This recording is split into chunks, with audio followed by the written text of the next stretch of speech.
Nobody fully realised it when the first ball of the season was kicked, but the 1993-94 campaign was to be one of the most traumatic yet significant in the club's history. During the 9 months from August 1993 to May 1994, Everton was to have 3 managers. 2 former managers were to leave. One of their major signings, Maurice Johnston, was to be given a free transfer. Another player was to be dismissed for gross misconduct. A battle for control of the club, unprecedented in its history, was to split the board and the supporters. The final phase of the plan to make the club an all-seater stadium was begun, and Everton were to be accused of poaching a manager. All of that, plus on the last pulsating day of the season, a fight for survival which threatened to end Everton's 40-year stay in the top flight of English football and put them down for only the 5th season in their league history. A history stretching back to 1888.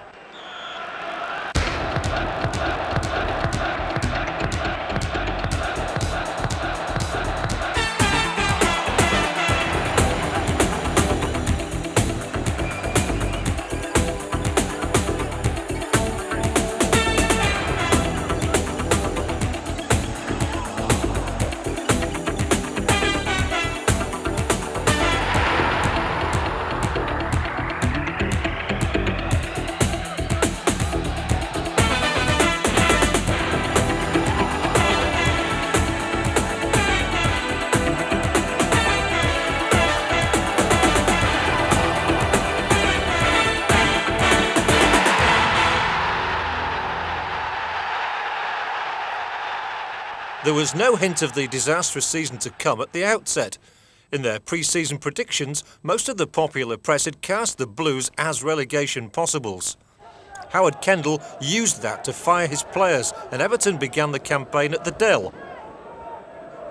Gary Ablett with the free kick for Everton. Fires it forward. That's Beagrie with the header. Headed away by Moncau. This is Ward. Beagrie again. Oh, a super drive by Peter Beagrie. Great drive by Peter Beagrie, and that's the first goal of the FA Carling Premiership. 10 minutes gone. Peter Beagrie fires Everton ahead. Lovely header by Ward. There's Beagrie on the edge of the area, and a super shot which deceives the goalkeeper and flies into the Southampton net. Free kick to Everton on the right-hand side of the field. Holmes steps over it. Watson strikes the ball forward, looking for Rideout. Cleared by Letitia. This is Snowden.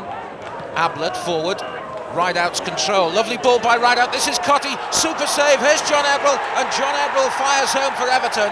It's 2-0 and Everton shouldn't lose this one. John Ebrell scores for the Blues. Ablett plays the ball forward. This is a lovely piece of control by Paul Rideout, first with the outside of his right boot, then his left foot, laying the ball off to Tony Cotty. It's a good save, but John Ebrell is on hand to turn the ball into the goal for Everton.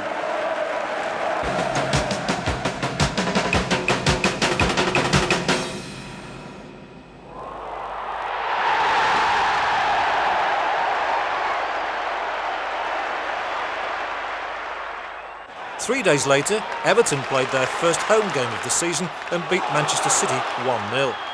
But Dave Watson left the field suffering from concussion. It was the first of 3 serious injuries suffered by the central defensive pairing of Watson and Gary Ablett that, in retrospect, contributed to Everton's woes. Throw in for Everton, Ablett with the ball to Cotty. Here's John Ebrell. Back again to Gary Ablett, drives the ball in low. Oh, that was a brilliant effort by Mark Ward. Well, Mark Ward, normally a right-footed player, got hold of that one beautifully with his left foot. And as you can see there, just over the top of the Manchester City crossbar. Great effort from Mark Ward. Here's Ward again, laying the ball off to Jackson. This is Ablett at left back. A little bit of space to move into. Feeds Peter Beagrie down the left-hand side. 2 defenders coming across to mark him. Lovely skills from Beagrie. Can he get round the full-back? Not on this occasion, but it's a throw to Everton. Left-hand side of the field. Again, it's Gary Ablett to take it. There's Cotty once more. Ball breaking quite kindly. It's Snowden with it. He sets in Gary Ablett. Ablett drives the ball across the middle. Paul Rideout, return from Paul Rideout. His first goal of the season. It was a lovely pass played in by Ian Snowden, and the ball driven across the middle, turned in by Paul Rideout, and he's delighted with that one. Everton leading then against Manchester City by a goal to nil. This is the low-driven cross which did all the damage away from the goalkeeper Tony Coton. It went in off the post, but Paul Rideout won't mind that. Now Everton, lovely layoff from Beagrie. This is Ebrel. Cotti in front of him, Beagrie on the left-hand side. Again, two Manchester City defenders coming towards Peter Beagrie. Cross with the right foot, Vonk heads away. This is Ward. Great chance for John Ebrel. Oh, John Ebrel, well, he holds his hands on his head. He knows why. Scored a lovely goal down at Southampton, but he didn't get over the top of that one at all, and it was a good opportunity for Everton. Tony Coton relieved to see the ball go over the bar. Free kick for Everton then. On the left-hand side, it's Gary Ablett who takes it deep, palmed away by Tony Coton. Indeed, I think he had to. Paul Rideout waiting just near the goal line there. Might well have got to that and turned it across the middle. Good save by Coton. Here's the corner from Preki. Headed away.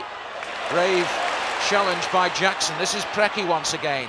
Plays the ball in deep once more and headed behind for another corner to Everton.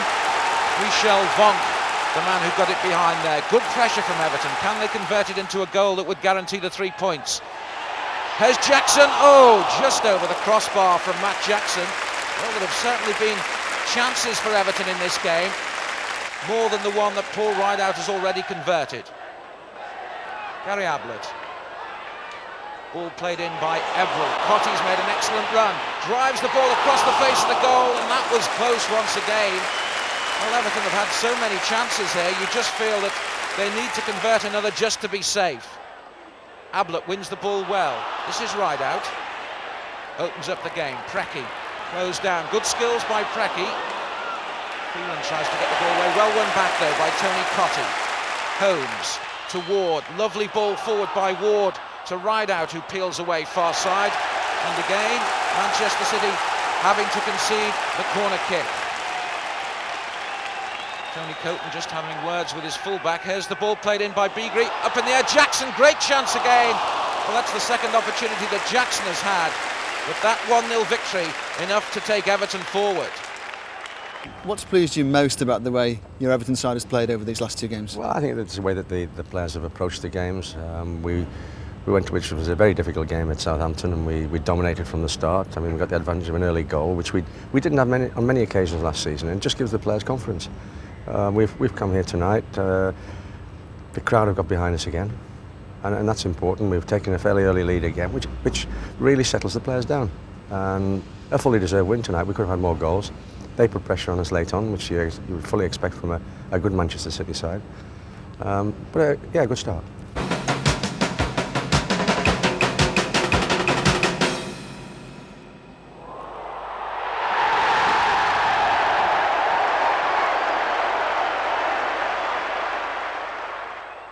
The next visitors to Goodison Park were Sheffield United on the second Saturday of the season.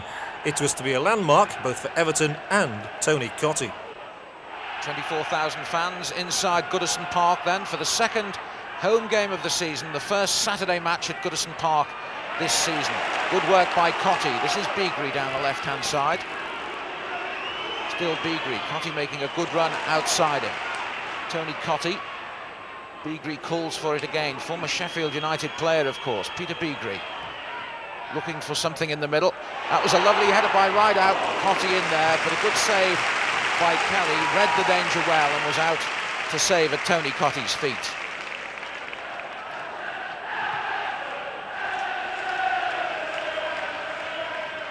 Flo flicks it on. Everton trying to battle for it, but there's danger here, and Dane Whitehouse is in. Well, the Everton manager Howard Kendall won't be pleased with that goal. Dane Whitehouse capitalising on some misjudgment in the Everton defence, and right at the start of this game, Everton a goal down. What can Peter Beagrie do about it? Beagrie tries the shot, blocked by Rodgers. Beagrie gets it again though. This is Ward.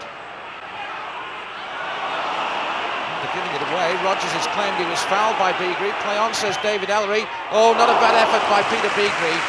Always diving away, and Kelly had it covered, but well worth a go. Ablett. Ward clipping the ball forward. Here's Cottee. Gets support from Beagrie. Beagrie driving the ball in from the left-hand side, and it's in, and it's Tony Cottee who's scored. He's got the equaliser for Everton. The ball driven in by Peter Beagrie from the left-hand side. Tony Cottee absolutely delighted. There's Sheffield United again. That was wasteful. This is Gary Ablett for Everton. Beagrie.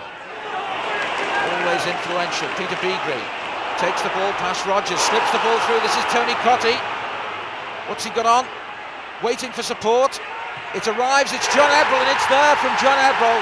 The ball took a wicked deflection past Kelly, but John Ebrell has scored his second goal in 3 games, and as a midfield player not always noted for scoring, he'll be delighted with that. Neville Southall. 2-1 then for the Blues. Cracky. Ward. It's a lovely ball forward by Mark Ward. Looking for Paul Rideout, dinks it past the goalkeeper. Kelly gets a hand to it, but it's there for Tony Cottee. And that's a landmark for little Tony Cottee, his second goal of the game, but his 200th career goal. And he won't get many easier. Tony Cottee. Southall with the kick downfield. Rideout. Ball driven forward by Ward. Flo gets the flick on. This is Cork, and it's in by Cork. Alan Cork scores for Sheffield United. 3-2 to Everton. The crowd calling for the final whistle. There's Ebrell, Cottee, Cracky. Good run by Holmes round the outside. Can he put in a quality cross? It is a quality cross, and Tony Cottee gets his hat-trick. 3 for Tony Cottee. That sealed the points for Everton, and it delighted Tony Cottee, getting his hat-trick for the Blues. Everton 4, Sheffield United 2. We're playing confidently, and there's a tremendous team spirit about the lads at the moment, and we've got to keep it up though. It's only 3 games into the season, and we've got to try not to get carried away and keep playing the football that we know we're capable of. What about yourself? How have you applied this confidence to your own game? Well, I mean, I'm very settled now. I've just signed a new 3-year contract with the club. I'm absolutely delighted about that, and I've just wanted to try and carry on where I left off at the end of last season. I was playing well, and although I didn't score for 2 games at the start, I've now got my 3 goals, so I'm off on the goal trail again. Tony Cottee's 200th career goal also marked the highest placing that Everton were to attain.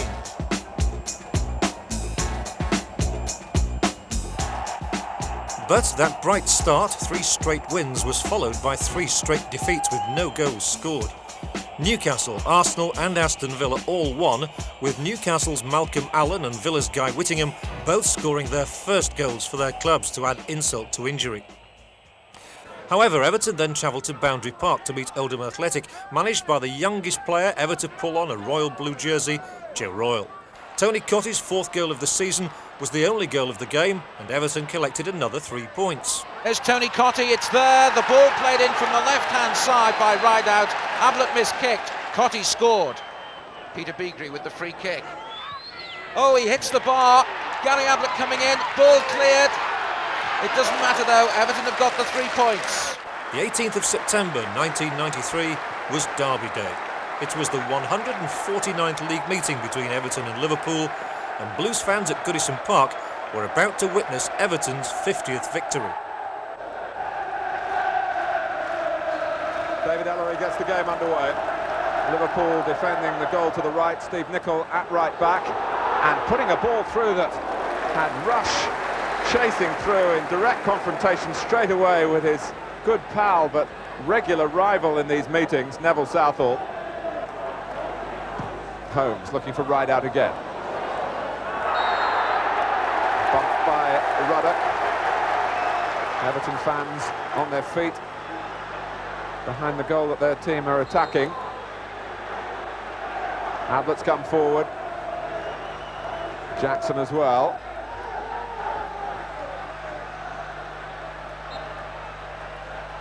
Ward leaves it.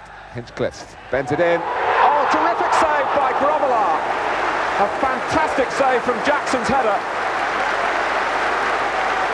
Well, we said at the start, the length of service that Grobbelaar's had for Liverpool in playing games against Everton. In all those years, he can't have made many better stops than that one. Good work between Beagrie and Hinchcliffe. Hinchcliffe's cross. Ruddock misjudging. Can Rideout do something here? Cotty on hand. Rideout.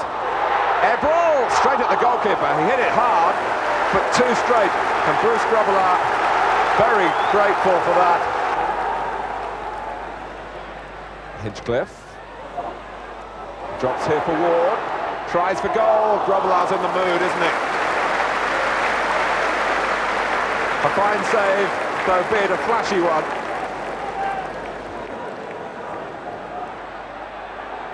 Liverpool have got 4 in the centre. Nigel Clough is one of them. Can Rush get there? Southall was less than decisive. Edwards on his feet. Hinchcliffe's taken the free kick. Came off the head of Ruddock. And then off the head of Walters for an Everton corner.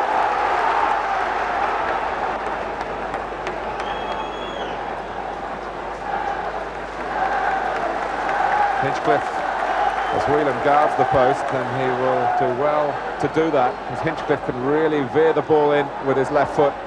Does it with pace and swerve, but McManaman only to Mark Ward. It's in through the crowd like an arrow into the corner of the Liverpool net. And Grobbelaar feels that McManaman, look at this. That's what it means to concede a goal in a Merseyside derby. Mark Ward has scored it after poor defending at the corner, taken by Hinchcliffe. It wasn't really what he would have wanted, but McManaman just flapped at that and only succeeded in setting it up for Ward, who hit it hard and true past a furious Grobbelaar. Well read by Jackson. Oh, that's going to drop for Cotty. He takes it on himself and well held by Grobbelaar again. Rideout was also looking for the ball to be lined up for him.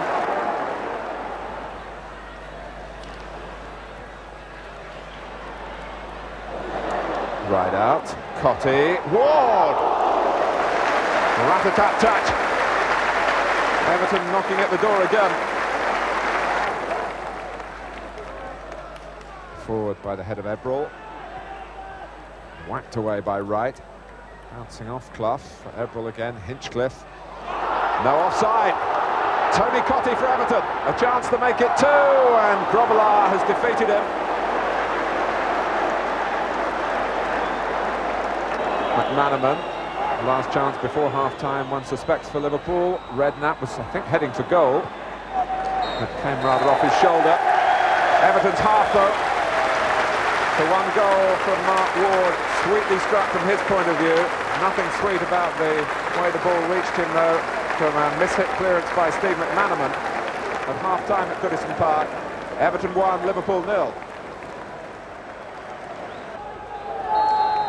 So Everton start the second half, leading by a goal from one of the more locally born players in the match, Mark Ward, from Prescott, about 15 miles away from here. Really ground level view for Howard Kendall. Whelan. McManaman actually could have turned if he'd wanted to, if he'd been told that there was room. Nicol getting the better of Beagrie. And getting his cross in, or trying to do that. Actually deflected by Beagrie to Horn. Rideout. Everton had options right and left. They still do. Ward for Beagrie, in so much space here. Peter Beagrie for Everton, lines it up, just tries to overpower Grobbelaar, and in the end the goalkeeper not required. Redknapp. Rosenthal staying wide on the left, found well by Jamie Redknapp. Clough and Rush in the centre. Rosenthal, who makes things happen so often when he comes on as a substitute. And of course settled Everton's hash in the last derby before this one at Anfield in March. Nicol. Oh, well, I think Ablett was masking some of Southall's view then from Steve Nichol's shot. Redknapp. Clough. In goes Rush. Horn didn't connect very sweetly with the clearance. Dix does with the shot! Well, that's part of the Julian Dix repertoire. A rugged defender, but he can wield that left foot with some power, and it was a super stop by Southall. Rosenthal. Rush gets it down. Oh, Redknapp flicked it goalwards. Southall saved. Suddenly, it's a bit more like what Liverpool want. Neville Southall, who had a quiet first half, has been busy since the resumption. Redknapp. As Liverpool chase the game, there will be more possibilities for Everton on the break. But here's Clough. Rush going to the near post. Southall having to backpedal and really snaring the ball in spectacular fashion then. One big right hand upraised. Whoever finishes top dogs here, if there is an out-and-out winner, has the pride of Merseyside until March in terms of the league games, when the return at Anfield is scheduled.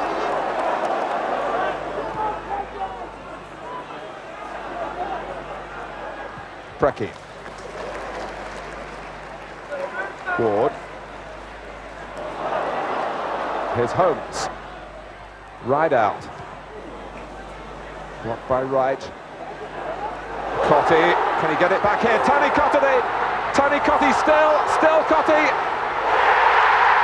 The persistence pays off, and Everton now will believe that they've beaten Liverpool.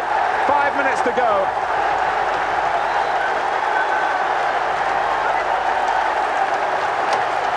Well, Dix tried to clear, and in the end, Ruddock couldn't get there either, nor Wright. Cottee went on, Grobbelaar lunged and plunged, and Tony Cottee kept on going for the most joyous sight of his afternoon. And with 5 minutes left, Everton 2, Liverpool 0. Ward. Cottee, Holmes outside him. Here's Wright out. Cottee going in. It's a corner.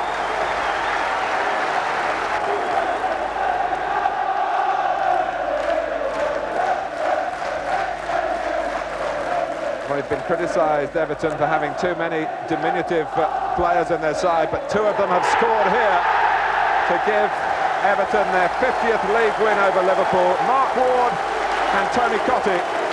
And blue is the colour on Merseyside tonight. A win that lifts them 3 points clear of their great rivals in the table as well. 4 defeats in 5 games now for Graham Souness's side. For Everton, though, the special satisfaction that success in a derby does bring. The win pushed Everton up into 4th position and not only boosted the fans, but the manager too. It wasn't just a case of the win, which is always very important. It was the manner in which it was achieved. I mean, it was virtual domination, and that hadn't happened very often. And dominating the 90 minutes, or nearly the 90 minutes. I mean, that hadn't happened very often recently against Liverpool, or I mean, for that matter, I mean, not many people do against Liverpool. So it was pleasing. I mean, we won tackles in the middle of the park. I mean, we got the early goal, and then Tony Cottee finished it off in the end to make it 2-0. But no, it was very pleasing. Everton's next 2 league games proved to be disastrous, although one was more significant at the time than anyone realised. Everton lost 5-1 at home to Norwich City, managed by Mike Walker. Efenakoku, a Liverpool supporter from the time he lived in the city, scored Jackson. 4. Hinchcliffe. Right out through the middle. Cottee had pulled short. Right out chasing. Terrible error in the defence there, and Norwich will again be examining their sweeper system as right out puts Everton in front.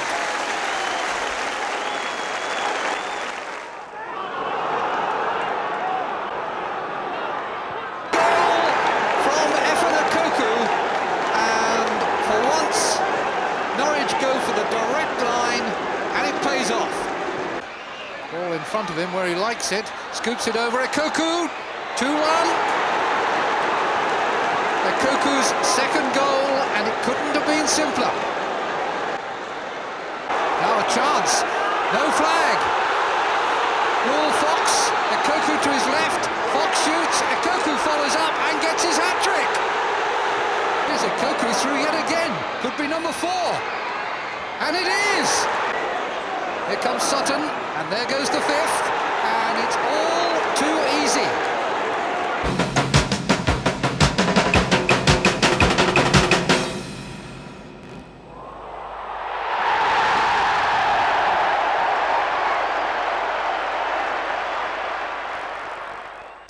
At White Hart Lane, the Toffees lost 3-2, with the equaliser coming with 2 minutes to go and the Spurs winner in the 3-2 defeat coming 2 minutes into injury time. Holmes cross into the middle, Paul Rideout. That's a great goal from Paul Rideout. He dived in bravely and headed into the goal. It was a lovely cross as well by Paul Holmes, but Paul Rideout puts Everton 1-0 up at White Hart Lane. There's the replay. Holmes gets in a beautiful cross here. Forsford thinks the ball's his. Paul Rideout has other ideas. Lovely header. Once again, the cross, he whips it in beautifully around the back of the defender.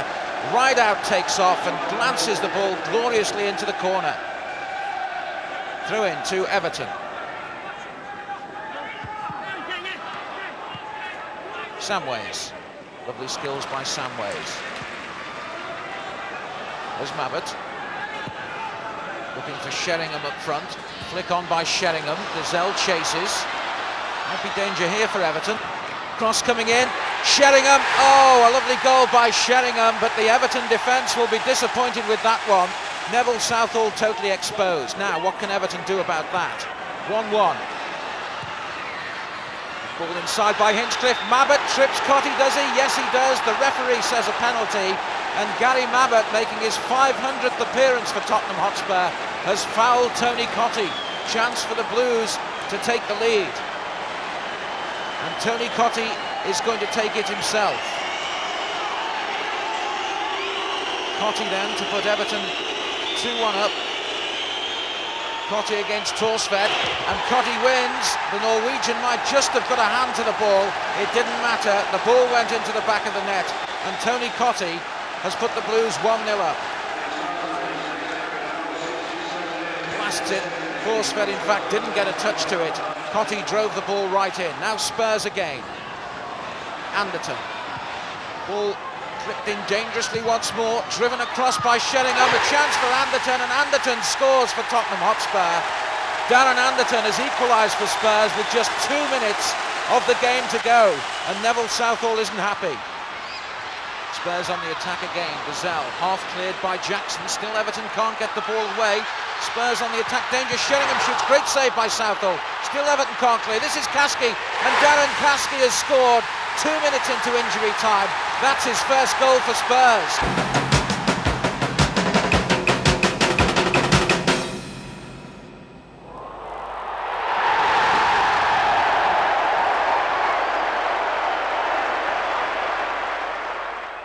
Everton could only draw in the league against rock-bottom Swindon in Wiltshire.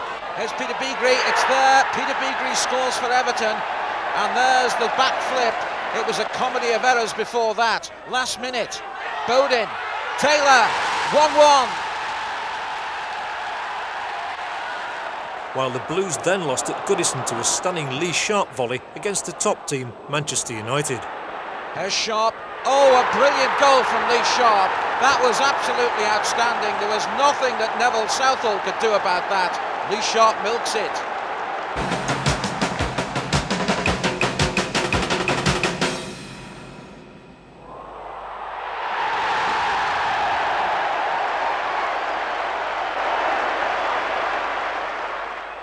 The third round of the Coca-Cola Cup saw Everton drawn at home to Crystal Palace from the First Division of the Football League. And it needed an injury time equaliser from Dave Watson to keep alive the Blues' interest in the competition. There's Ablett. This is Ebrel. Horn. The best of passes, and Everton lose possession. Armstrong for Crystal Palace, but won back by Horn. Ablett once again. to Watson. It's a miscontrol really by Stewart, but he still manages to hang on to it. This is Beagrie. How important will he be in this game? Peter Beagrie gets the one to right foot. Great save by Martin. That was a brilliant save by Martin, because Peter Beagrie got hold of that one and really smacked it. Corner to Palace. Flicked on and it's in. And Andy Thorne has got the goal for Crystal Palace. The Palace skipper has got it, beating Everton at the near post. Holmes drives it forward. Up goes Beagrie. More than useful in the air. This is Barlow. Beagrie once again. Beagrie still with plenty to do. Clips the ball in neatly. Oh, that was a good opportunity for John Ebrell. He was unmarked. This is Palace. Armstrong down the left-hand side. Ablett in front of him. Cross deep, and Gareth Southgate is all on his own. There was no marking whatsoever at the far post, and Everton are 2-0 down. Barlow. Beagrie for Everton, had a good game so far. Beagrie still going, it's got better. Peter Beagrie scores for Everton and puts the Blues back into it with some hope.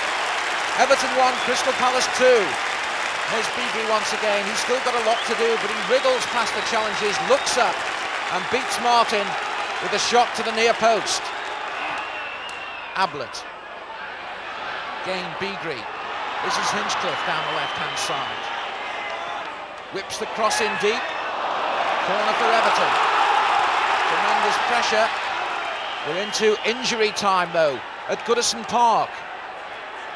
The Premiership side trailing against the First Division side Crystal Palace. Hinchcliffe drives the ball in. What can Preki do? He just needs to get the ball back into the middle, into the danger area. Preki, the chance to cross. Still the chance to cross. Watson, it's there. Dave Watson has got it for Everton. Well, Dave Watson had got up front and he's got a vital goal for Everton. The skipper leads by example. He's got a crucial goal for Everton. How delighted he is. Here's Preki, might have crossed at this stage, drags the ball onto his right foot. Watson, you can see, just peels away to create space, stabs out a boot, and it's into the goal. Yeah, I think we were 2-0 down, and it was, the last 5-10 minutes or whatever, and really backs to the wall stuff, and the team showed a lot of character to come through, and as I said, I got the to make it 2-1, and Dave went up there and made it 2 each in the last few seconds of the game. So yeah, it was nail biting stuff, but we managed to hold them to a draw. It was back to league action before the replay with matches at Ipswich and Coventry. The good news story came from Portman Road.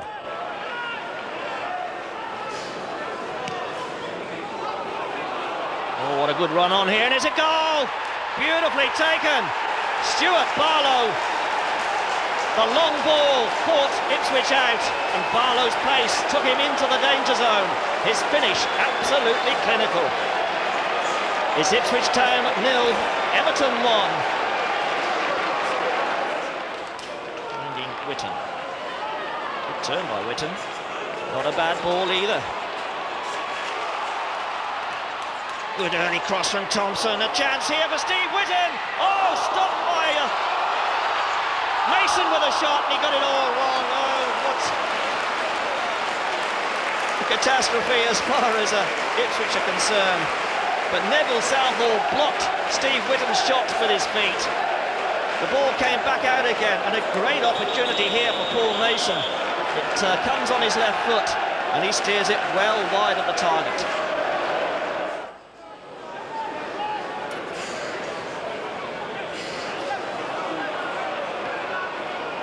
Vaughan playing it wide.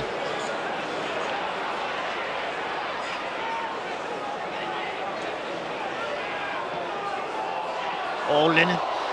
Chance there, shot over the top from John Ebrell. But Whelan went to cut that ball out and missed it completely, and I think that put his co-defenders off. And number 14 there, John Ebrell, let fly with a well-struck shot. Marshall. Slater. Got a bit of pace, this lad. Comes from Sudbury and Suffolk. Oh, great dummy there. This is Witten. Oh, couldn't finish. Beautiful dummy there by Marshall. The ball comes in to Steve Whitten. The goal beckons. The shot comes in, and just wide of that top angle. Hinchcliffe. Picked up by Beagrie.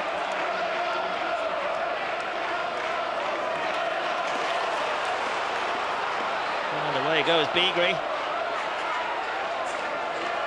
Oh, he's taken two out there. Gets the shot, and it's deflected in. 2-0 Everton lead. And the luck went against Ipswich Town then, although it must be said that Beagrie was given far too much room, far too much time. And in the end, although he opened up the defence, got in the shot, Baker was going across to cover, but the deflection beats him in the end.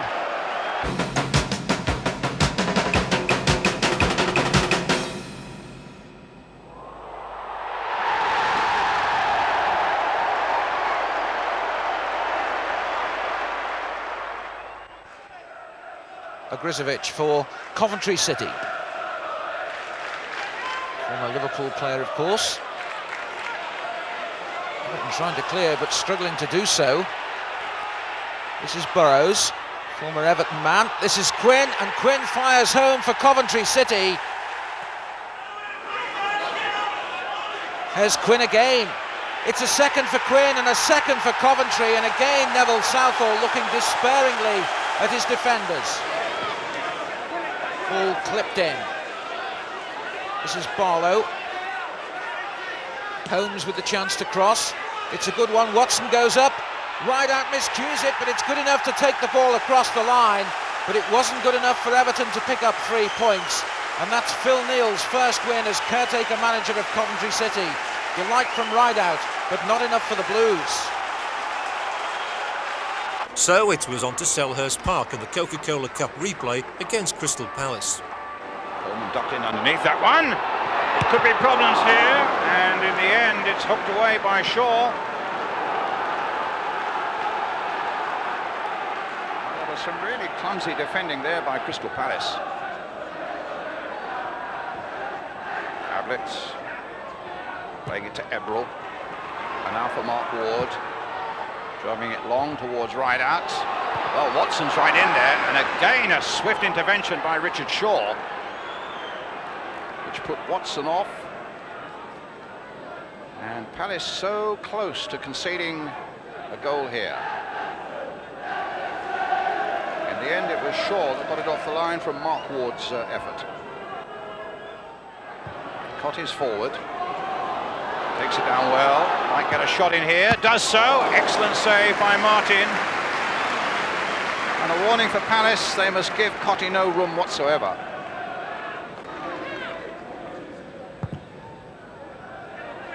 Everton now beginning to come a little more into this game, but it's Palace on the attack now with David White, bringing Southgate into it. A super goal! Gareth Southgate! Well, he scored in the first game, and he's hit a very deceptive drive there to beat Southall. Just when it looked as though Everton were beginning to put a few things together. White just knocks it back there, very delicately. Southgate's shot bouncing beyond Neville Southall, and Palace go into the lead. Young, it came off the top of his head. Cotty is in there. No penalty given. Everton are furious about that. Mark Ward is right in front of the referee, remonstrating. Cotty, who was brought down, felt surely that Everton should have had a penalty. I must say, it looked, from this angle, it looked very much as though it did. Let's see what it looks like here. Well, Cotty will feel very aggrieved indeed, and I think he's right to feel aggrieved. Everton, I think, might well have had a penalty there. Towards Big Dave Watson. Came off Southgate behind for the corner. Once or twice there have been minor misjudgments at the centre of the defence for Crystal Palace. So far they've got away with it. But there's another one that's gone in, and it's Dave Watson has made it 1-1. Well, he pulled Everton out of trouble in the last minute at Goodison Park, and he's got in with that header there to make it 1-1. Corner curling in, and there's Watson stooping in with a header, and Everton are level. It's only his second goal of the season, both of them against Crystal Palace. And still, Palace can't get out of their own half. Driven again, right across the face of this goal, and yet another corner. Although Palace are saying with some vehemence that that ball came off an Everton player. And they are quite convinced it has.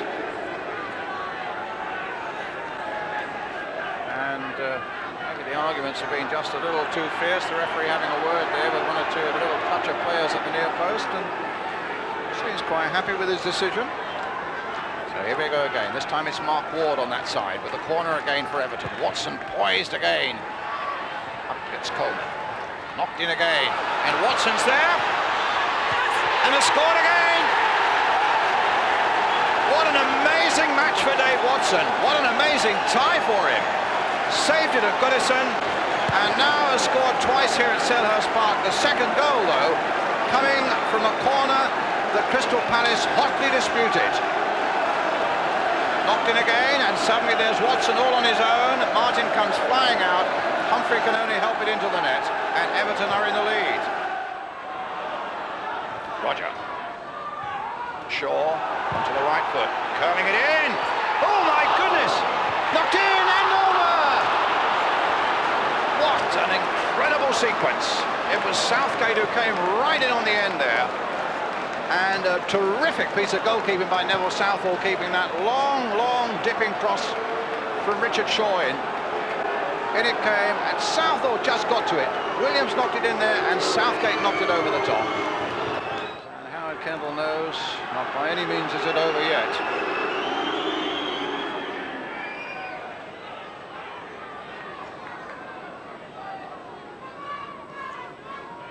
Wants a switch to be made. Looking at Cottee, looking at Barlow.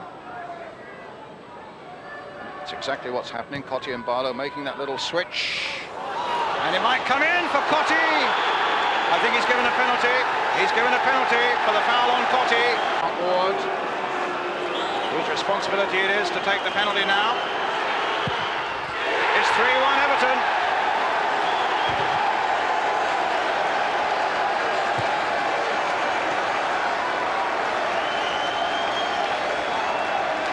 No mistake about that. The blasting school of penalty takers, giving Nigel Martin no chance.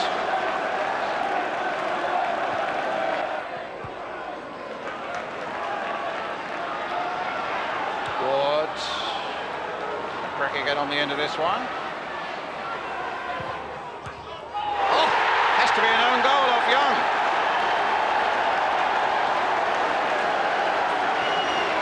From Pecky's cross. He can smile, it's 4-1.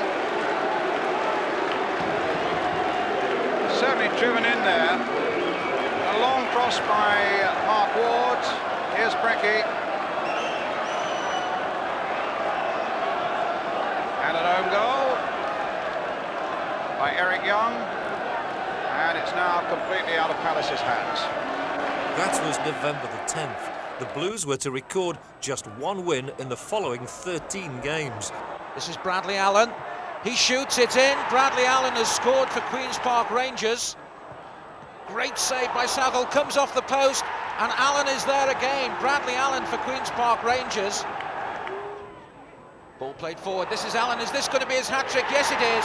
Bradley Allen, 3-0 for Queen's Park Rangers. Ball played forward for Leeds. This is Wallace. Ablett in front of him. Wallace still going. Still Wallace. Nobody challenges him outside the area. Ball takes a deflection. It's in the goal.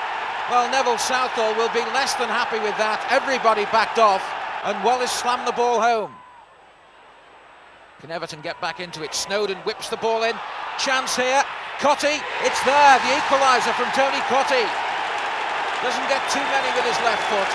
That was good enough.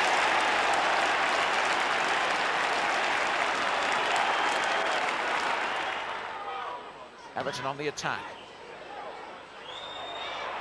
Hinchcliffe whips the ball in. This is Stuart Barlow. Good-headed goal by Stuart Barlow. Stuart Barlow scores for Everton to put them 1-0 up.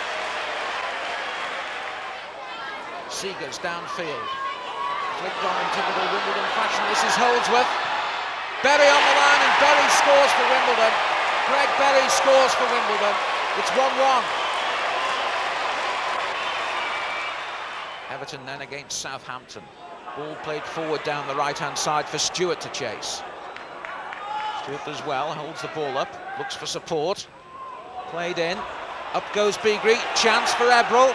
This is Cottee. Great save by Besson, and Cottee heads the ball over the line. Tony Cottee gets it in. Dave Besson did well initially, but Tony Cottee had the simplest of chances in the end to head the ball into what was an open goal. Southall forward, flicked on again by Beagrie. Here's Cottee. Beagrie down the left-hand side. Lovely ball in from Beagrie. Cottee's header. Good save from Dave Besant. Ball goes out of play. Dave Besant making his debut for Southampton, having an outstanding game. There's Ablett. Everton looking for a league double. They won on the opening day of the season, don't forget. Ball driven in low by Stewart. Cottee. Jackson shoots. Besant saves. Driven in again, but it's wide. Again, good play by the Southampton goalkeeper, Dave Besant. This is Horn. Stewart. Stewart looking for an alternative, might try a shot himself, lays it off, lovely ball, chance for Beagrie. Oh, Beagrie wraps the ball against the crossbar and away. Great move by Everton. Nobody knew it when the final whistle went, but that was to be Howard Kendall's last game in his second spell as Everton manager. 70 minutes after the final whistle, the word came from Goodison Park that the most successful manager in the club's history had resigned his position. The news was as startling to the players as it was to the fans. Tony Cottee, scorer of the game's only goal. Did you have any inclination at all beforehand that he was going to pack up?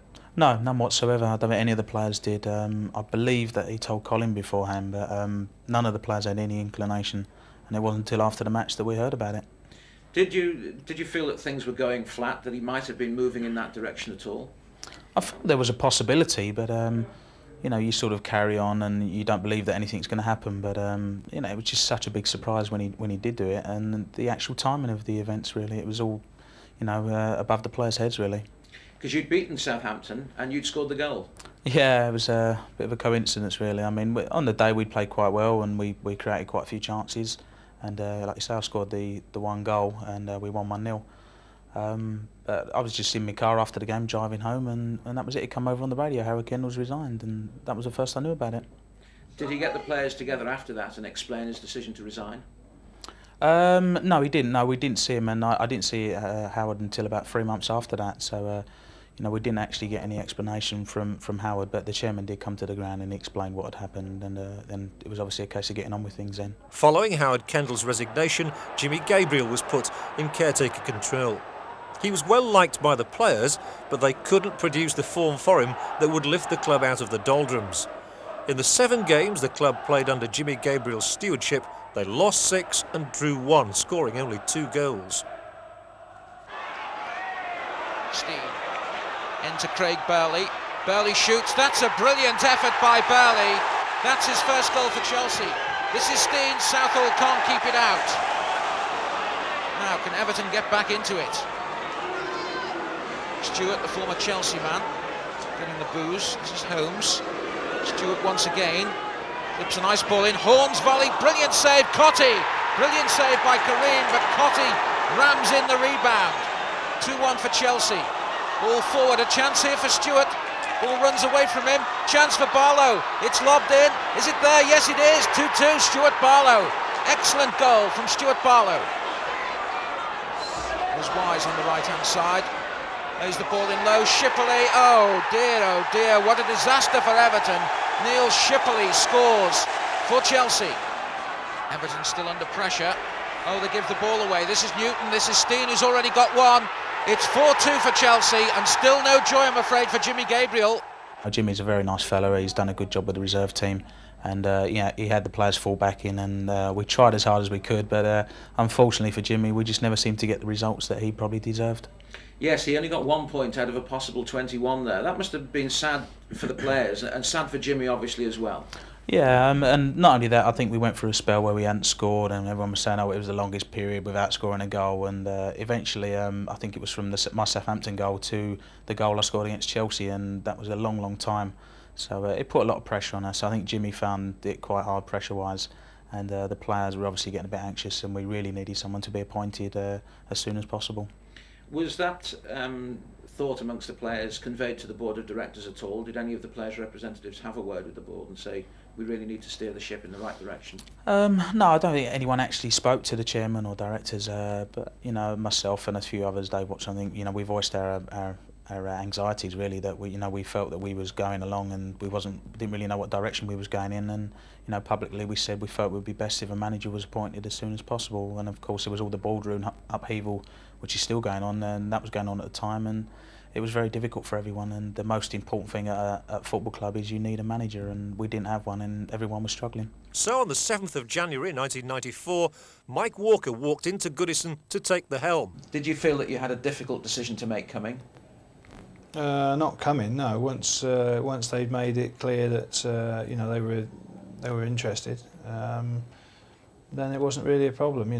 There was a period obviously when I was trying to sort things out with Norwich, and once that wasn't forthcoming, then it wasn't a big decision. It wasn't hard to make the decision, put it that way. Everton had won just one of their previous 12 games. They lay 16th in the Premiership.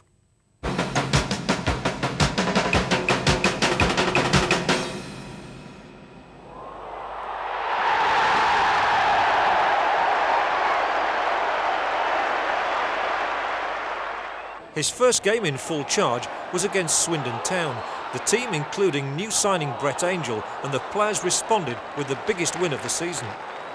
Jackson, Ward, space for Jackson, Cotty, Ebrel, yes!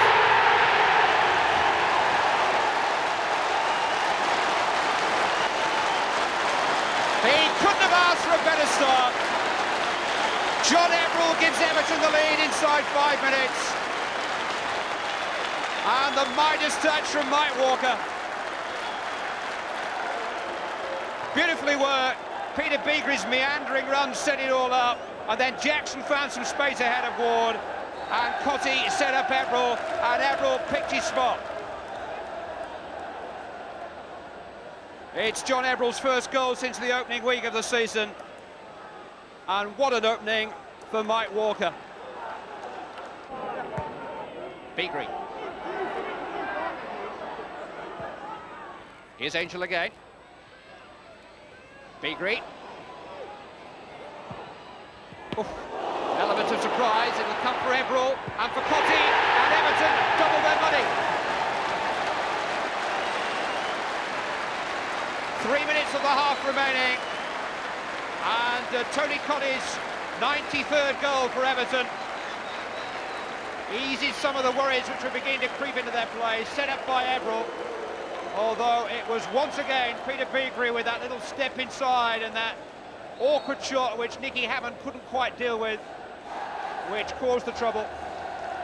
And when Ebrel squared it, Cotty was on hand to slide in what can only be described as a typical Tony Cotty goal. That's his range. Now Summerby. Good cross of the ball, Nicky Summerby. Moncur! Oh, how often does it happen? The 10 men are back in business. And John Moncur, who scored a beauty at Anfield last month, completes a Mersey double from an excellent cross by Nicky Summerby. And Swindon Town are back in the hunt with 11 minutes of the second half played. Headed by Beagrey, shot by Cotty, never got hold of it. Awkward, twisting. I think his standing foot came away from beneath him, but it Wouldn't have needed much of a contact to smuggle the ball past Nicky Hammond. Classic poacher's position.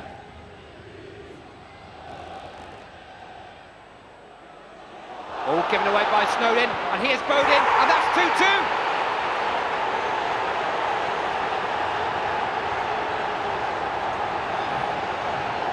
And Swindon Town just haven't read the script. Paul Bodin cashing in on a careless piece of play by Ian Snowden, and Swindon Town, since the dismissal of Andy Mutch, have turned the game around.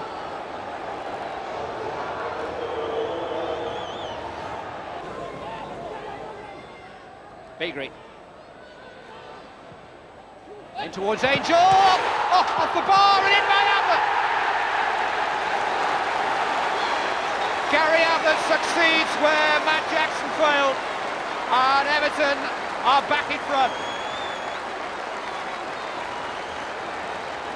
It was Matt Jackson diving in, whose header bounced up against the crossbar, and Gary Ablett, who was on hand to turn it into the unguarded goal. Only his second ever goal for Everton, and I do believe that his first with his right foot, and that's with his unfavoured foot too. Everall again. On towards Cottee. Taylor struggling to get there. Cottee has got there. And that should do it. Tony Cottee makes it 4 for Everton, and should have made it safe for Mike Walker on his big day. Swindon exposed. And Cottee pounces for number 14 of the season for him. Now Tony Cottee's on a hat-trick, but he's had a miserable time from the spot this season. But Mark Ward's saying, go on, have a go. Why not? He has missed a couple and vowed never to take another. Oh! Hat-trick for Cottee. It just got there. 5-2 to Everton. Would you believe the 6th hat-trick of Tony Cottee's Everton career?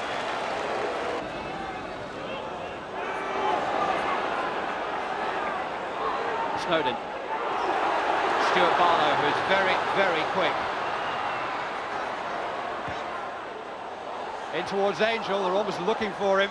Header on by Everall, it's in by Beagrie. And there's the somersault.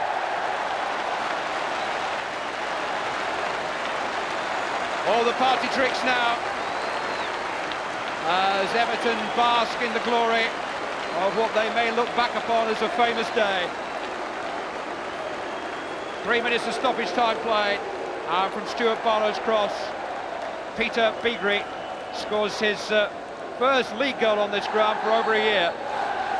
Graham Stewart was the last player to be signed by Howard Kendall, but he quickly appreciated the presence of Mike Walker. No, he was fine. He didn't go, ranting and raving and I'm going to change this, I'm going to change that. He's just slowly looked at what he's got. He, made it clear to us that everyone started from scratch. He was open-minded about things, and there's been no major big changes. But I think I get the feeling that he's just having a look round and biding his time before, he makes any big decisions. You moved from the right of midfield, where you were playing by and large under Howard Kendall, into a central midfield position. You've adapted brilliantly to that. I've enjoyed it, to be fair. The first game was against Manchester United. Great occasion, lovely pitch to play on. And, it was a difficult circumstances, but we played some decent football along with Man United, and I enjoyed it in the centre of the park, and I've been there ever since. And if I keep playing well in there, then hopefully I can stay there. It was back to Goodison for Everton's next game. Chelsea were the opponents. Free kick to Everton, played forward. Right out jumps for it, but Chelsea with the opportunity to clear. This is Hinchcliffe.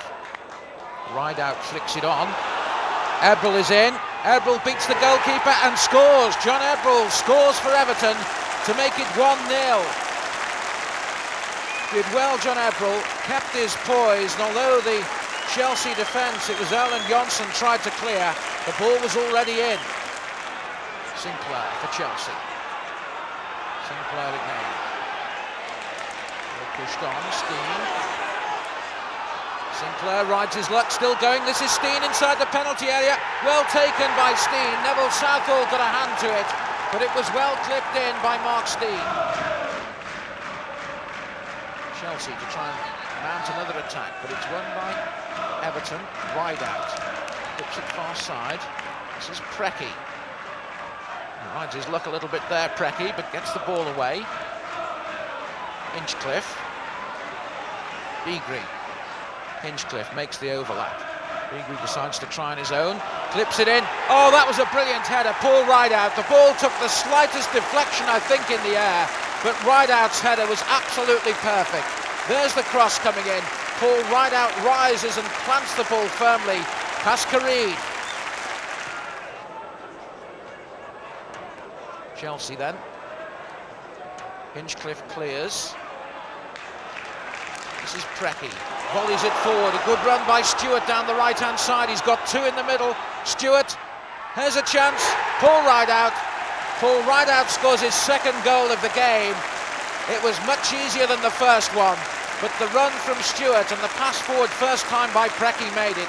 There's Rideout. That was a fairly simple opportunity. The spade work was done earlier. Chelsea then. This is Maldonaghy. Spackman. Peacock. Great shot by Peacock. Oh, right off the woodwork. Neville Southall didn't get a touch to it. Great effort by Gavin Peacock. Still Chelsea won't lie down. Still trying to push forward. But Everton now. Angel gets a touch. This is Stewart. Beagrie. Another great run. The flag stays down. Stewart is clear. Angel is in the middle. Laid on to Angel. It's a goal. Brett Angel scores his first goal for Everton in his second game. And Everton are on easy street. Brett Angel be delighted with that one. Here's Stewart. He might have gone on his own. He was unselfish. Angel was in the middle, and although the goalkeeper got a hand to it, he didn't really have a chance of saving. Brett Angel. So Chelsea then to restart. Peacock. Spackman. Ball played forward, looking for Steen. Steen chests it down, tries to turn. Was that handball? Well, Gary Ablett doesn't think so. What does the referee think? He thinks it was a penalty. Ablett complains. Here it is again. It was brought down well by Steen. Tried to turn it inside Ablett, and on the second look, it does look as though Gary Ablett intentionally handled. Here's Steen. And Steen cracks the ball past Neville Southall. Everton 4 though, Chelsea 2.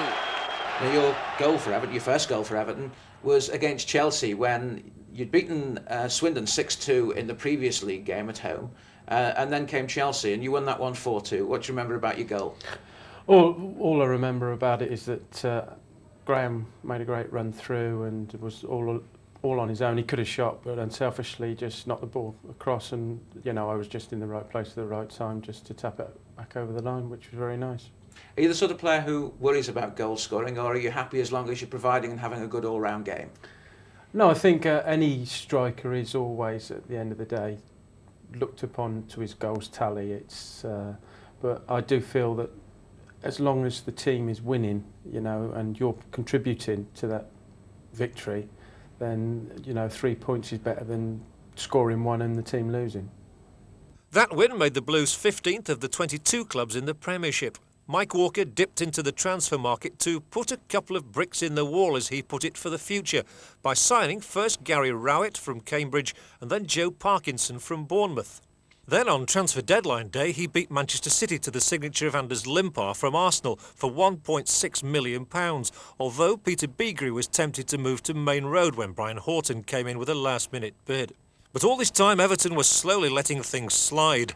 It was a run which stretched from the 5th of February to the very last day of the season.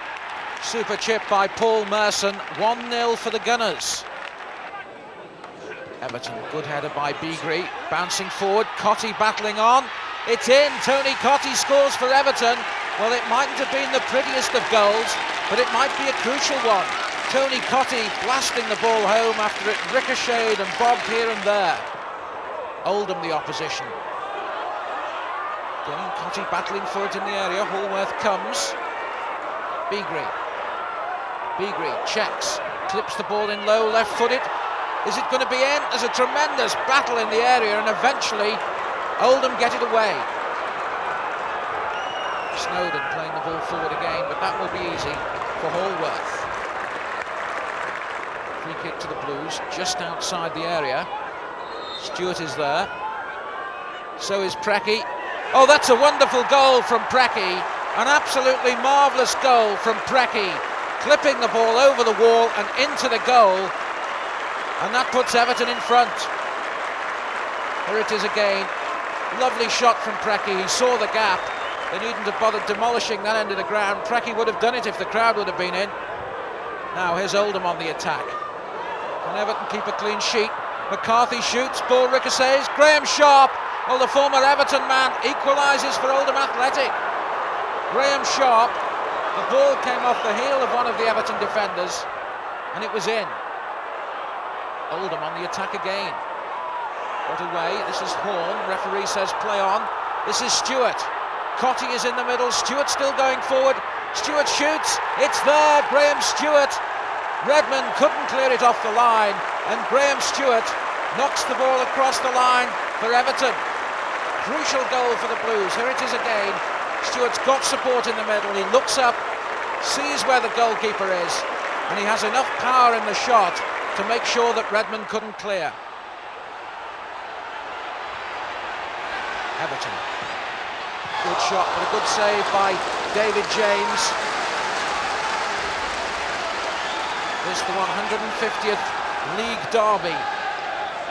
More significance, of course, for Everton if they can get 3 points. Good effort that by Beagrie, and James just saving it as Tony Cottee followed up.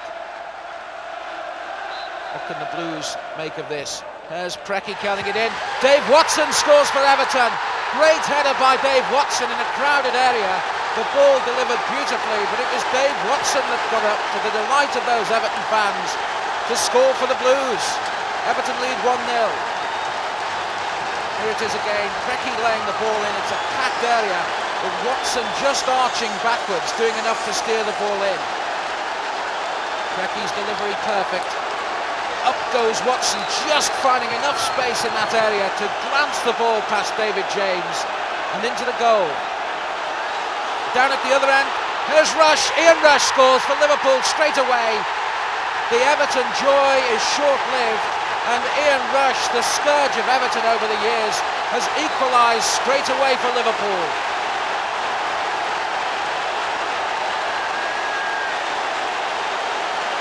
Here it is again, the ball played forward. Rush is beyond the square back line of the Everton defence. The ball sat up nicely, but it was still beautifully struck, and there was nothing that Neville Southall could do. Rush shoots. Southall can't react quickly enough. It's 1-1. Here's Angel for Everton, but he's given that away.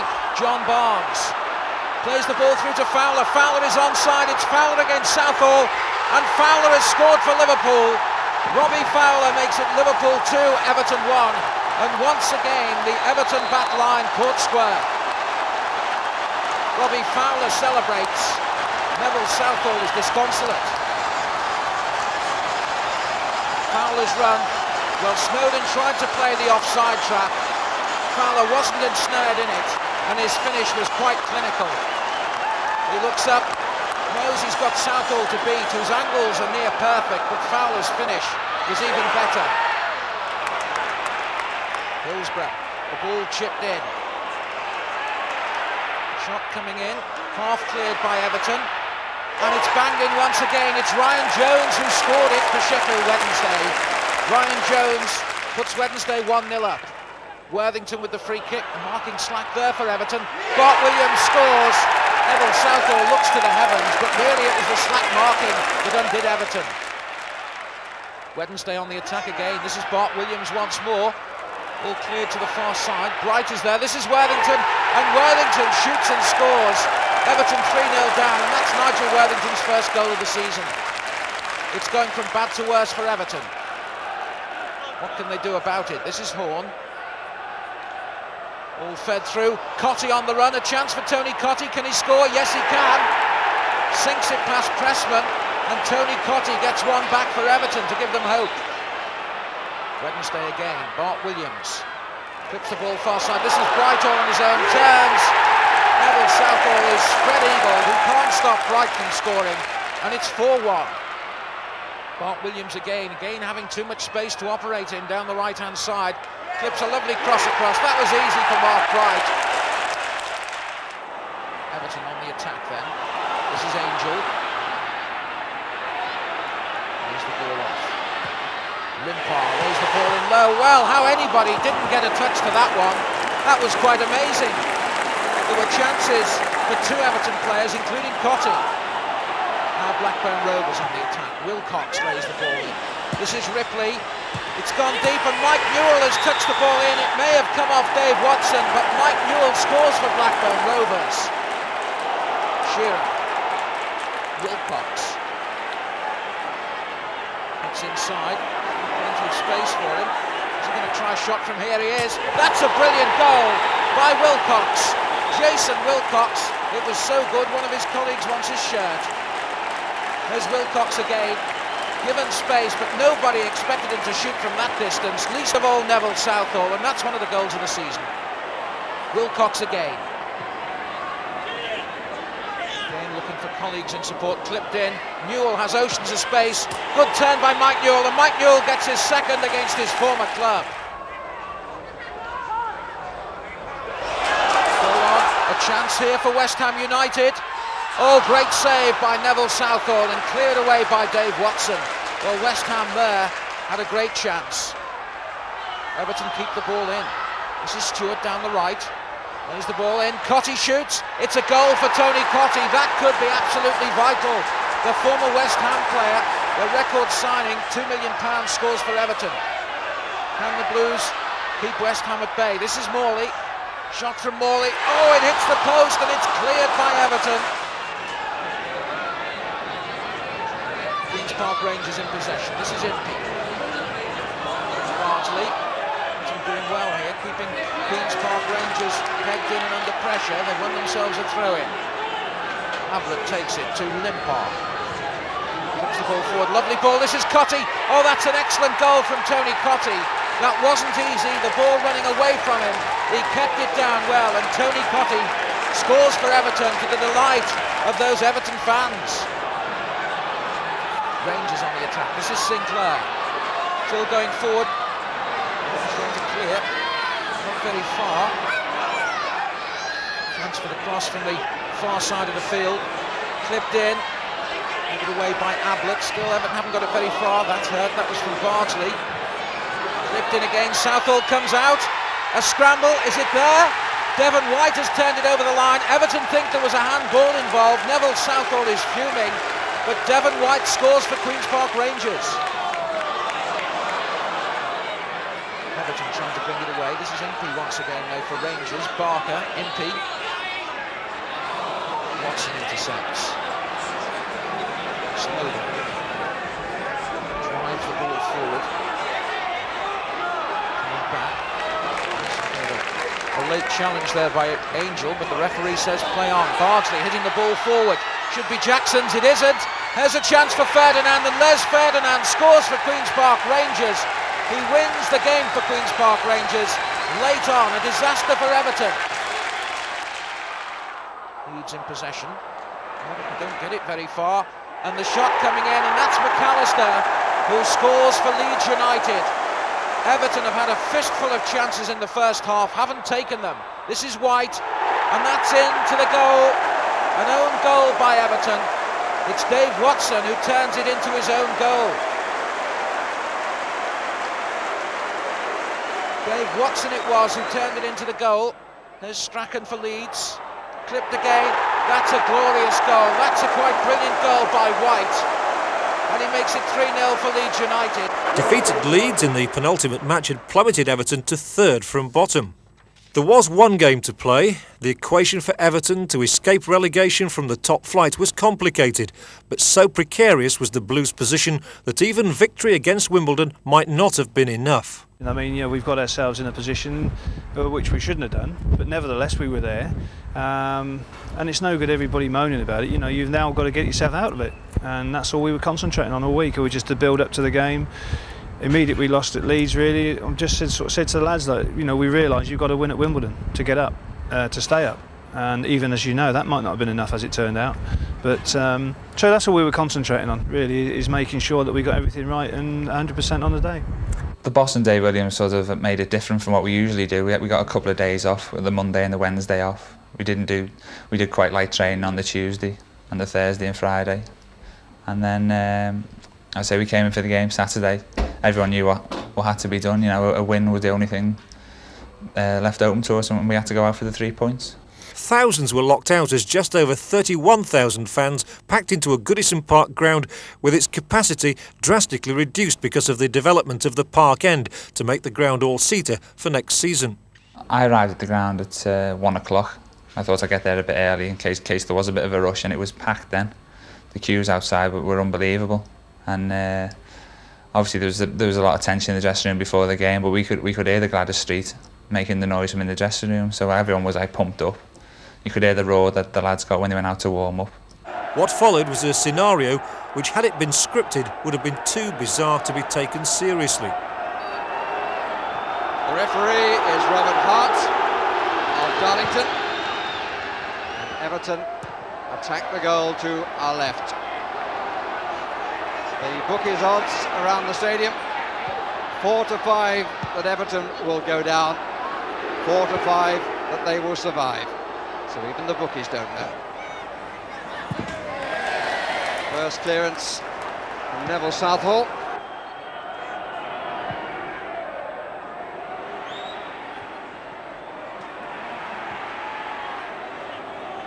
Corner. Corner had to come back from the wrong side. The marking wasn't all that it might have been then.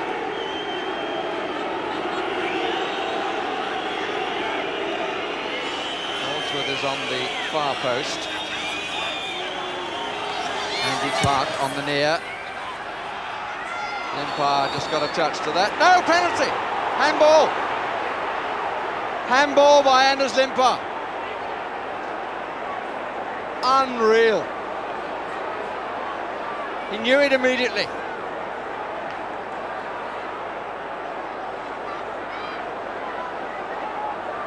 Came off his left hand.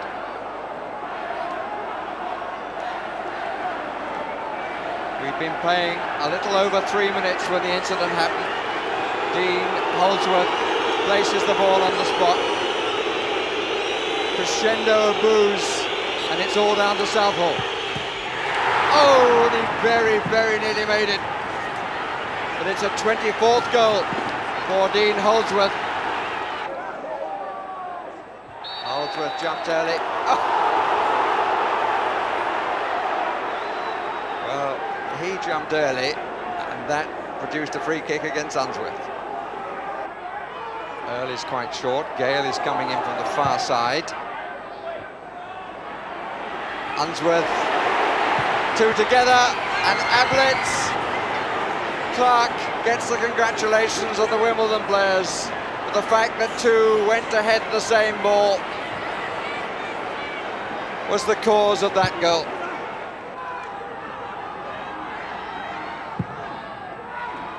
Watson. Limpar. Penalty. There was never going to be any doubt. He didn't have to make the challenge, Peter Fear. And Everton have been handed a lifeline. But very questionable, I have to say, from that angle, just how much contact Fear made. Limpar, who conceded one, has won one back.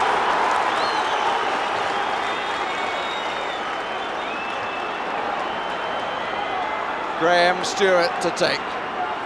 He has to score. But he has.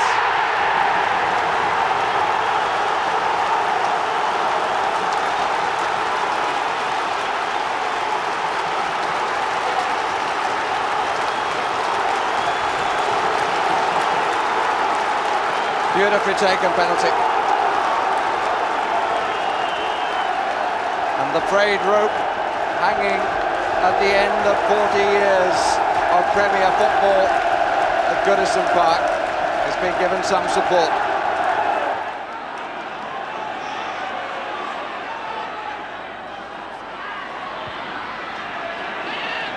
Stewart. Ablett. That was a gallant attempt to get over the ball.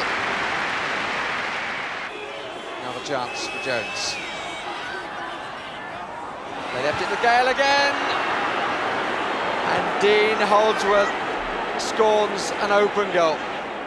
Holdsworth really should have scored. They remain behind, but the penalty by Stewart certainly settled the Everton team. Limpar, they're frightened to challenge him. Ablett. Right out, couldn't get there.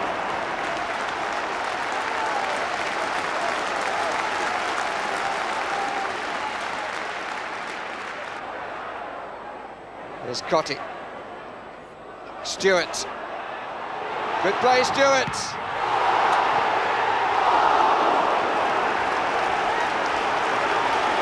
Scales who cleared. But that's the way to lift the crowd at the start of the second half. It will be some story if at the end they are seen to have recovered from a penalty given away and an own goal.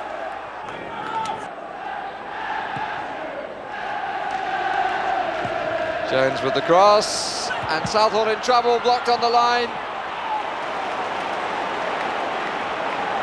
It's gone for the corner, and there was an appeal by Holdsworth that it was actually handball. Elkins takes. Back flick, problem, good header out by John Ebrell. Excellent saving header on the back post. Offside against Fear. But two escapes for Everton in a matter of seconds. First, the appeal for handball. Southall couldn't get across. Well, how much of the arm was used there by Stewart? Jones doesn't know where it's gone, comes down to Horn. Oh, Horn from Barry Horn! It's set up for him, and this time he didn't hesitate. It's 2-2.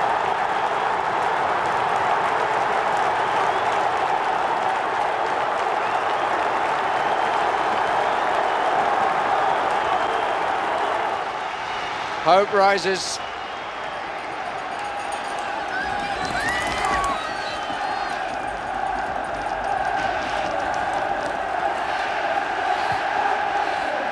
They're queuing up.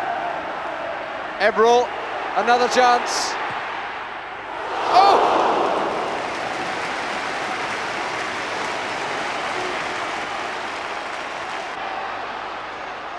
Limpar, chased by Fear. The player and the fitting in the crowd. Good play by Limpar. Wide out, just didn't make full contact.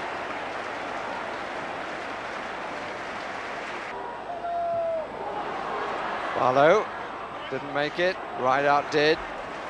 Limpar. Bit of tease from Limpar. Stewart. Stewart again. Yes! Graham Stewart might have saved themselves. What's for sure is they've come back from 2 down to lead 3-2.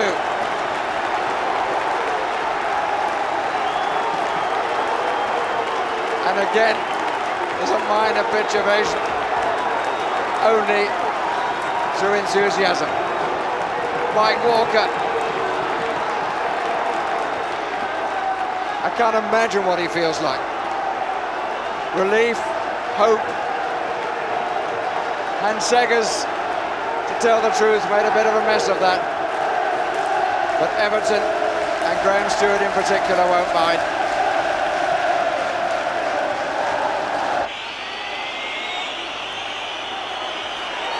And the final whistle is blown. Everton have gained the victory that they needed. Now they have to be sure that it was enough. Stewart, scorer of 2 of the goals. Everton recovering from their own failings, 2 down in 20 minutes, squared it after 67 minutes, first through Stewart and then through Horn, and Stewart getting the winning goal with just 9 minutes of their season left. We couldn't have had a worse start, as you said. You know, we've given, or Anders has inexplicably handled the ball.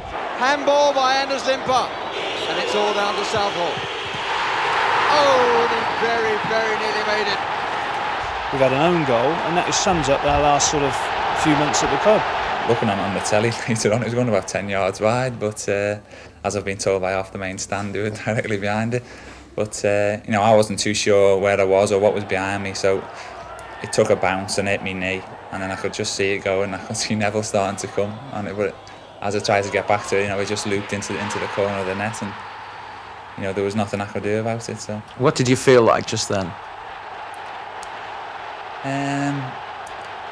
Strange enough, looking back on it, I just thought that it hit me on the way into the net, and you know, it wasn't that clear an own goal. But obviously, seeing it again later on the television, you know, I could sort of gauge how far the ball was going wide, then, you know, to where it actually was in front of the goal. But no, I'd say it wasn't too bad at the time, but looking back on it now. A great fight back, the crowd backing you. You got one back through somewhat disputed penalty. And then in the second half, Barry Horn, who hadn't scored since the very first gig for Everton Football Club, scored an absolute beauty. What was your feeling then? I always know, obviously attacking the Gladys Street helped with them roaring us and maybe sucking one in. You know, but as I say, I mean, Barry's been probably our best player the last 5 or 10 games. You know, he's the type of player you need in a situation like that. He gets stuck in, he always gives his all, makes a tackle in front of goal, then sort of 30 seconds later he's up having a shot at the other end, and that's the type of player you need in the situation we were in. And just when it matters most, people turn things in, you know, and that was brilliant. You know, I mean, he's one of the players that's been much maligned. But I have to say, you know, the last sort of 7 or 8 or 6 games, certainly, when it's come down to it, he's really put himself about and worked and grafted, and that's why I kept him in the side, because I felt that's what you needed. It's all right having people that can fluff around the ball and have a bit of skill but don't produce anything. What we wanted was somebody who's going to dig in, and I'm delighted for Barry that, you know, he's turned out what was actually one of the most crucial goals, and a tremendous goal as well. Tease from Limper, Stewart again, yes! I think I heard Graham on one of the stations saying that the ball was played from Anders, and he thought if he took a touch he'd be tackled, so he spotted Tony out the corner of his eye, and he played a first time on into Tony, and Tony had a good touch, and whether he meant to touch it and knock it back or it just sort of fell for Graham, and like Graham's come in and virtually tackled it in with someone. After being 2-0 down in the season we've had, it was tremendous, but you know, and again, Graham Stewart, you know, there's a lot to be said for that again, having the courage to go in. He's gone in, it's more of a, well, he said himself, it's more of a tackle than a shot, but it's gone in. We've had a little bit of luck, but we haven't been getting, which is, you know, I'm not going to be too proud to accept that. And, I mean, the scenes after the game, or just after the game, and late into the night, I believe, were pretty exciting. But I mean, it turned out all right, and that's the main thing. But the other thing is, of course, we don't want to be in that position ever again. The successful end to an unsuccessful season. But with the battle for boardroom power resolved by joining together of the former combatants, with the promise now of money to strengthen the side, it's likely to be out with the old and in with the new, and hopefully a bright future for one of the founder members of the Football League, who looked into the abyss, but who in 2 or 3 seasons could again be scaling the heights to add to those 9 league titles and 4 FA Cup triumphs. It's windy here today. Do you see a wind of change now at Everton, with obviously Peter Johnson expected to take over and may have done by the time we see this? Yeah, well, I'd like to think so. I mean, you know, that's dragged on a long time, but you know, I've always said all along that people said, did it affect the players? I don't think it did. You know, it'd be easy to make that excuse, but we didn't. It didn't. The players, we got on with the job that we thought we needed to do. But nevertheless, you know, I always said that it's important. If it goes on another 2 months, I don't care, as long as it's the right decision for the football club, because we've got to live with that maybe the next 10 years or whatever. And it would be a disaster if we made a decision and suddenly 6 months later it's the wrong decision. So it was important it went on. So yes, and I think the bond that was, hopefully there was another bond forged on Saturday. You know, I mean, that we were so near. I mean, I think there was a genuine fear in the crowd that we were actually going to go down. And with that, we, you know, gelling together, the players, the effort they gave in, I think hopefully that will bond the club stronger together, and that we'll come out of it the other side, you know, a much better club. Is it going to be a busy summer for you? It's always busy in the summer, but I think it's going to be a lot busier this summer. Yeah, you know, I mean, there's a lot of things to sort out. We still need a lot of changes at the club, and but it's given us the chance to do it, and that's important. And looking ahead, Gary, now obviously you won't want that sort of atmosphere, marvellous though it was again. You'll be looking forward, hopefully, to a good future next season with Everton. Well, I hope so. Yes. Obviously, we like the same sort of crowd participation, but obviously every home game of the season, you know, if we can attract that many people to come and watch us play, then obviously all the better for the players in the club. But obviously we cut it fine this season, and hopefully it won't be a repeat next season. But obviously now the takeover's all sorted, and hopefully the manager will have I don't know how many million to spend, but you know, hopefully he'll spend that wisely, and he'll put us on a good stead for next season. I'm very optimistic about the future. I mean, once the takeover's all sorted out and everything, and there's a bit of money to buy new players, which I'm sure the manager will want to do, you know, I think, you know, Everton can go back to the good old days of the mid-80s.